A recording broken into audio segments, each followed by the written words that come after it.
What's going on, everybody? Kalipa's Tech here, coming back at you with another video. In this video, we're going to be doing a comparison between the Samsung Galaxy A53 5G and the iPhone SE 2022. So let's get started. Now, the Samsung Galaxy A53 5G has a 6.5-inch 120Hz Super AMOLED display with a resolution of 1080p, a PPI of 405, an aspect ratio of 20:9, and a screen to body ratio of about 85.4%. Now with the iPhone SE 2022, we're getting a 4.7-inch Retina IPS LCD display with a resolution of 750 by 1334, a PPI of 326, an aspect ratio of 16:9, and a screen to body ratio of about 65.4%. So clearly there's a huge difference here. The Samsung Galaxy A53 5G is going to be much better in terms of both size and quality. With a 6.6-inch display versus 4.7 inches, there's really no question here. The Samsung Galaxy A53 5G is much larger, and that's going to be so much better for content consumption. And not only is it much larger, but it has a better form factor too. With an aspect ratio of 20:9, we're getting a much taller and more narrow form factor versus 16:9,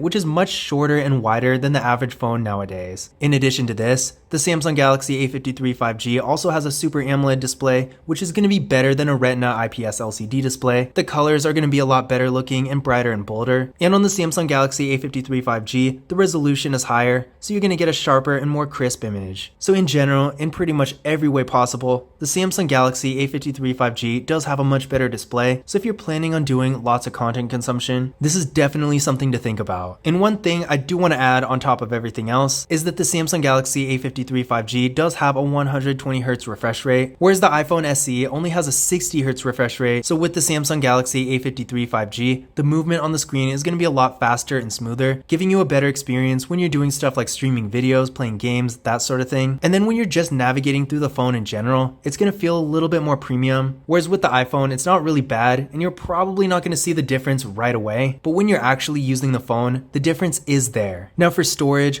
both of these phones do have 128GB of internal storage, which is pretty good, but the Samsung Galaxy A53 5G does have microSD card expansion, whereas the iPhone SE 2022, being an iPhone, doesn't have microSD card expansion, so you're pretty much stuck with the internal storage on the phone itself. Now that being said, you can get the iPhone SE in 256GB as well, but you can do the same thing with the Samsung Galaxy A53 5G, so in general, because of the microSD card expansion, the Samsung Galaxy A53 5G does have an advantage here. But that being said, if you're just an average user and you don't do a ton with your phone, if you don't have a bunch of apps and photos and videos and stuff, then either of these phones will be perfectly fine, because 128GB is a lot of space, and even nowadays with stuff like the system, apps, all that, taking up more and more space, if you're not doing a ton on your phone, if you don't have a bunch of apps and stuff like that, then you should still be perfectly fine. Now there's no wireless charging with the Samsung Galaxy A53 5G, but with the iPhone SE, we do get wireless charging, so if that's a feature that's important to you, definitely keep this in mind. Honestly, I don't really think wireless charging is a huge game changer. Don't get me wrong, I do use it. In fact, I use it all the time, but at the same time, I could easily live without it. It's really more of a convenience thing. So although it's nice the iPhone SE does have it, it doesn't really bother me that the Samsung Galaxy A53 5G doesn't. Now for security features, the Samsung Galaxy A53 5G has both a fingerprint scanner and face unlock, whereas the iPhone SE 2022 only has the fingerprint scanner, no face unlock, which I thought the iPhone SE did have face unlock at first, but apparently it doesn't. But at least we do get a fingerprint scanner, which with iPhones is pretty rare. It seems Apple just doesn't want to give their phones both. You either get a fingerprint scanner and no face unlock, or face unlock and no fingerprint scanner. But that being said, let's go ahead and give these fingerprint scanners a try and see how well they work. Starting off with the Samsung Galaxy A53 5G. There we go, one more time. And there we go, real fast and responsive. And I really do like the look of the in-display fingerprint scanner. It looks really nice and feels really premium. Now moving on to the iPhone SE.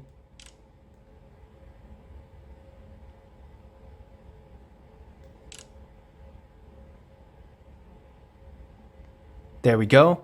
So both of these fingerprint scanners are real fast and responsive. I had no issues here. Now it really just comes down to what you prefer. If you want a physical button and a fingerprint scanner on the actual phone itself, then the iPhone SE will have an advantage, but I personally do prefer the in-display fingerprint scanner because again, it does look a little bit more premium and it feels really nice. Now for the camera setups, with the Samsung Galaxy A53 5G, we got a hole punch for the front-facing camera. This camera is 32 megapixels. Then on the back, we got a quad camera setup with a 64 megapixel main camera, a 12 megapixel ultra-wide camera, a 5 megapixel macro camera, and a 5 megapixel depth sensing camera. For video, this phone can shoot in 4K at 30 frames per second in both the rear and front cameras. With the iPhone SE 2022, we got a 7 megapixel front-facing camera here on the notch. You can see it right in there. And then on the back, we just got one camera, and this camera is 12 megapixels. But keep in mind, despite only having a single camera, the iPhone SE does in fact have portrait mode. Now overall, in terms of quality, it's kind of hard to say which camera is actually better. The iPhone SE does take surprisingly good photos, but so does the Samsung Galaxy A53 5G, so I don't think quality is exactly going to be a great deciding factor here, but what does make a huge difference is the features. On one hand, the iPhone SE, despite having portrait mode, doesn't really have much of anything else, whereas with the Samsung Galaxy A53 5G, we're getting not only portrait mode, but also an ultra-wide camera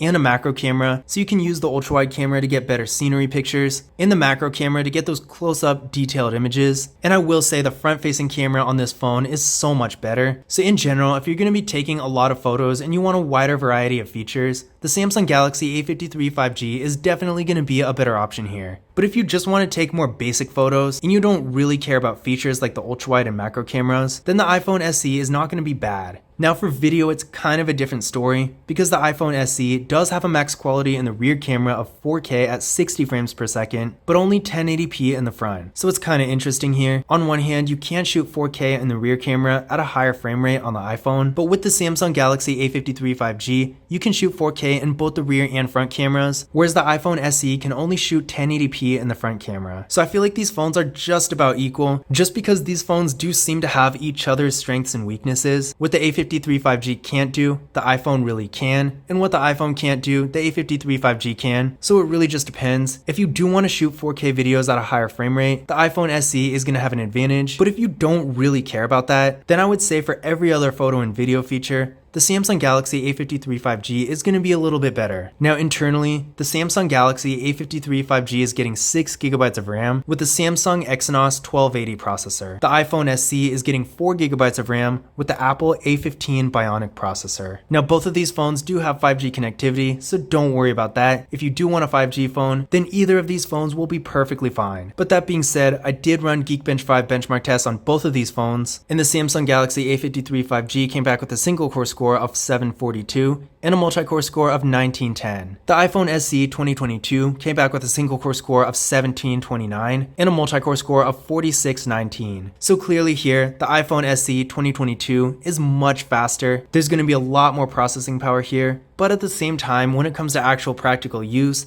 I do question whether or not you're really going to want to do high-end activities with the iPhone SE just because the display is so small, and if you're going to be on your phone a lot, I feel like it would get really uncomfortable. But on the other hand, while the Samsung Galaxy A53 5G is nowhere near as fast as the iPhone SE, it's still going to be able to do pretty much everything. Sure, it might not run higher end games as well, but it's still going to run them most likely. And if you're going to be on your phone a lot, consuming lots of content and doing more mobile gaming and stuff like that, I personally would rather have the A53 5G just because the screen is so much bigger. Now, if it were different by 1/10 of an inch or something like that, maybe comparing the iPhone 13 to this phone, then it would be a different story. But I mean, a 4.7 inch display versus a 6.6 inch display, you can see the difference right here. So I really do think the difference in the display size really makes up for the difference in processing power, because the real question is, what exactly are you going to do with this much processing power on this kind of display? Now that being said, if you do just want a lot of processing power and you don't really care about the display size, then of course the iPhone SE 2022 is going to have an advantage here, and objectively it does in terms of processing power. But at the same time, when it comes to actual practical use, just because the Samsung Galaxy A53 5G does have a really good amount of processing power, especially for a mid-range phone, I do think it's still debatable which one is more worth it here. Now for the battery, the Samsung Galaxy A53 5G has a 5000 mAh battery that supports 25 watt fast charging, and the iPhone SE 2022 has a 2406 mAh battery that supports 18 watt fast charging. So clearly the Samsung Galaxy A53 5G is going to have an advantage here. The battery is not only over double the size, but it also supports better fast charging, so it's going to charge up a lot faster and save you a lot of time if you can't be near a charger at all times. Now both of these phones do have NFC, with the Samsung Galaxy A53 5G having Google Pay, and the iPhone SE 2022 of course having Apple Pay. So if you want to use mobile contactless payment services, then either of these phones will be perfectly fine. But in conclusion, which of these devices is better? In general, when it comes to actual practical use,